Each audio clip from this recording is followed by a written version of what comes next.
2003년 11월 25일 워싱턴의 한 법정에서 어느 남자에게 20년형과 9,100만 달러의 벌금이 선고됐습니다. 워싱턴주 역사상 가장 큰 금융사기였죠. 이 금융사기의 주인공은 케빈 로렌스. 90년대에 금융회사에 잠시 근무했던 그는 거창한 사업계획을 세우고 투자자를 끌어들였습니다. 회사명은 지네틱스와 HMC였습니다. 피트니스와 헬스케어를 하는 회사들이었죠. 그는 대대적인 마케팅을 통해 회사를 홍보했고 곧 나스닥에 상장하면 100배가 넘는 돈을 벌 수 있다는 꿈에 부푼 투자자들은 그에게 뭉칫돈들을 맡겼습니다. 한편 워싱턴주 금융조사국의 수사전담 회계사인 데럴 도렐은 급격하게 투자자가 몰린 이 회사가 투자자들의 돈을 올바로 쓰고 있는지 의심스러웠습니다. 그는 로렌스가 운영하던 회사의 수표와 전신거래 자료 7만 건을 모았습니다. 약 570개의 은행 계좌와 60만 건의 수표, 예금, 상품, 전신, 환을 샅샅이 조사했고 이 데이터들이 조작되었다는 확신에 이르죠. 금융조사국은 수사에 착수했고 로렌스가 투자금을 사업에 쓰지 않고 집, 보트, 자동차, 파티 등에 사적으로 유용했다는 걸 밝힙니다. 그 결과 엄청난 벌금과 징역형이 선고되었고 로렌스는 아직도 차가운 감방에 있습니다. 실례지만 수학입니다. 데럴 도렐이 로렌스의 회계 자료가 조작되었다고 확신하게 된 근거가 무엇이냐?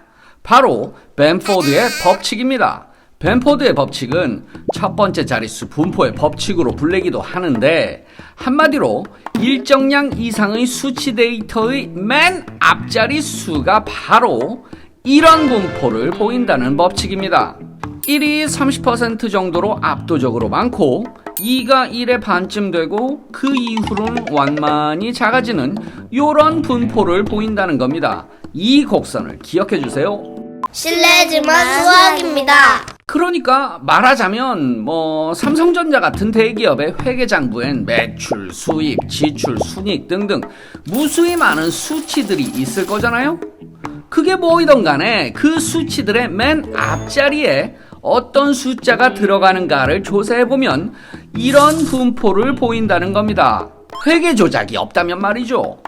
그런데 로렌스의 회사 장부에 드러난 수치들의 첫 번째 자리들을 조사해보니 이런 분포를 크게 벗어나 있었던 거죠. 이를 확인한 데럴이 "요놈 봐라, 밑장빼기냐?" 라며 로렌스의 팔모가지를 비틀 수 있었다는 겁니다. 이제 벤포드의 법칙이 뭔지 아시겠죠? 실례지만 수학입니다. 근데 이거 너무 웃기는 거 아닙니까? 이게 뭐야? 회계사가 뭔가 전문적이고 그럴듯한 회계장부 분석을 한 게 아니라 그냥 장부상의 숫자들을 다 모아놓고 첫째 자릿수가 뭐가 나왔는지 세고 있었다는 거잖아요. 물론 엑셀님께서 다 해주셨겠지만 어쨌든 이게 뭐야? 회계사가 이딴 식으로 금융범죄 수사를 한다고? 그런데 놀랍게도 맞답니다. 저는 너무 믿기지 않아서 아는 회계사에게 전화를 해봤습니다. 여보세요? 여보세요? 너 혹시 벤포드의 법칙이라고 아냐? 벤포드의 법칙이라고 들어봤어? 아니, 안 들어봤는데? 안 들어봤어? 어떤 내용인데? 친절한 상담 고맙다. 실례지만 수학입니다. 1938년 미국의 물리학자인 프랭크 벤포드가 발표한 이 법칙은 수치 데이터의 맨 앞 숫자는 1부터 9까지 동등하게 11.1%의 확률로 등장하는 게 아니라 1이 30.1%의 확률로 압도적으로 높으며 9로 갈수록 낮아진다는 겁니다. 1881년 사이먼 뉴컴이라는 수학자가 로그표 책의 앞페이지가 뒷페이지보다 훨씬 달아있는 걸 발견해 먼저 언급했고 벤포드는 미국 도시들의 인구기록표, 강 표면적, 거리, 주소 등에서 2만 개의 숫자를 뽑아 검증해 발표했죠. 국가별 GDP, 국가별 인구, 트위터 사용자들의 팔로워 수, 전세계 항구의 평균 만조 범위, 테러에 의한 부상자 수, 이베이 옥션에 있는 제품들의 가격, 지구로부터 별의 거리 등등. 이 데이터들의 첫 번째 숫자는 벤포드 법칙과 거의 일치합니다. 뭐야? 이렇게나 많은 데이터들이 다 벤포드 법칙에 들어맞아? 그렇다니까요. 실례지만 수학입니다. 케빈 로렌스의 경우와 같이 벤포드의 법칙은 기업의 회계 부정을 적발하기 위한 방법으로 1972년부터 사용되었고 그 유명한 앨런 사태 때도 경영학 교수였던 마크 니그리니가 앨런의 각종 수치 데이터를 벤포드 법칙과 비교한 결과가 화제가 되었습니다. 1이 너무 많고 2와 7은 너무 적고 8과 9는 다시 너무 많네요. 결국 앨런의 분식회계는 만천하에 드러났고 회사는 파산하게 되었죠. 실례지만 수학입니다. 그런데 왜 벤포드의 법칙이 들어맞을까요? 곰곰이 생각해보면 일단 어떤 데이터이건 1부터 시작해 커집니다.